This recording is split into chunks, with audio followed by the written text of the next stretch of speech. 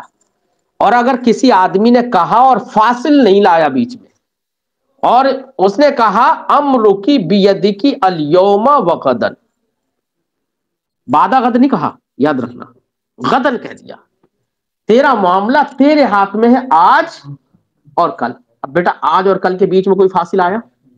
بولو.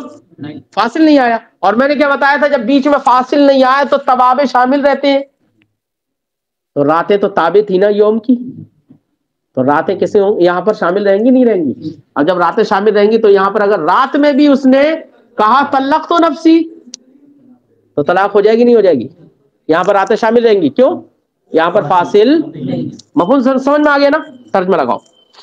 ولو قال امرکی بیدکی الیوم، اگر کسی شخص نے کہا امرکی بیدکی الیوم وبعد غد، وبعد غد، دھیان رکھنا لفظوں پہ دھیان دیں، لا يدخل اللیل فی، تو اس میں رات جو کہ آج اور کل سے جو مقرون ہے رات، وہ رات اس میں داخل نہیں ہوگی.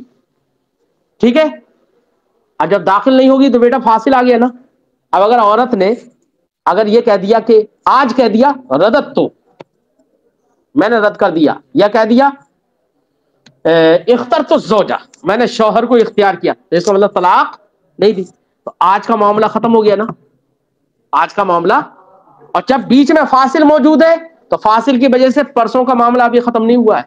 اگر پرسوں ابھی بھی طلاق دینا چاہے، آج رد کرنے کے بعد پرسوں طلاق دینا چاہے تو طلاق دے سکتی ہے. پرسوں کا معاملہ ختم نہیں ہوگا ابھی. اس لیے فرماتے بطل امر الیوم، تو آج کا معاملہ باطل ہوگا ان ردت ہو، اگر عورت نے رد کیا، لیکن پرسوں کا معاملہ رد باطل نہیں ہوگا. وبقی الامر بعد غد، اور بعد غد کا، کل کے بعد کا امر باقی رہے گا. وفی، اور اگر کسی نے کہا امرو کی بیدی کی الیوم وغدن، ایسے بول دیا، بیچ میں فاصل نہیں لایا، داخل اللیل، تو رات، میں نے کہا کہ اگر فاصل نہیں آگا تو توابع بھی داخل رہیں گے، تو رات بھی داخل ہو جائے گی. ٹھیک ہے. رات میں طلاق دے لی تو طلاق ہو جائے گی. ایسی اگر رد کرے عورت اور آج کا رد کر دے تو یہاں پر بیچ میں فاصل نہیں ہے، تو دونوں ساتھ میں ہی ہے نا. تو آج کا معاملہ اگر رد کر دیا اس نے تو کل کا معاملہ بھی رد ہو جائے گا اس میں. فرماتے ہیں ولا یبقى الامر فی غد، اگر آج کا رد کر دیا تو کل میں امر باقی نہیں رہے گا، ہے نا. امر کی بیدکی سے جو امر اسے دیا گیا ہے، اختیار جو دیا گیا ہے وہ کل باقی نہیں رہے گا. ان ردته فی یومها، اگر اس نے آج ہی اس کو رد کر دیا ہے. لان اللیل یسیر تابعا ہونا، کیونکہ یہاں پر رات تابع ہو جائے گی اس لیے رات داخل ہے. ٹھیک ہے. فیسیر المجموع تفویضا واحدہ، تو یہاں پر آج اور کل اور رات سب تفویض واحد ہو جائیں گے، سب کا مجموعہ تفویض واحد ہوگا. فیضا ردته فی الباب، تو جب بعض میں اس نے تردید کر دی، بعض میں رد کر دیا، بطل المجموع، تو مجموع باطل ہو جائے گا. برخلاف فصل اول کے، پہلے والے مسئلے کے، اس میں کہا تھا بعد غد، بیچ میں فاصل لے کر آیا تھا. لأنه يسير تفویضین، کیونکہ وہاں پر دو تفویضیں ہو گئیں. وہاں پر کتنی تفویضیں ہو گئیں؟ ایک آج کی سپردگی اور ایک پرسوں کی سپردگی، وہاں پر دو تفویضیں ہو گئیں. فإذا ردت احدهما، تو اگر بی بی نے ایک کو رد کر دیا، بقي الآخر، وہاں پر فاصل موجود ہے اس لیے آخر وہاں پر باقی رہے گا. ٹھیک ہے.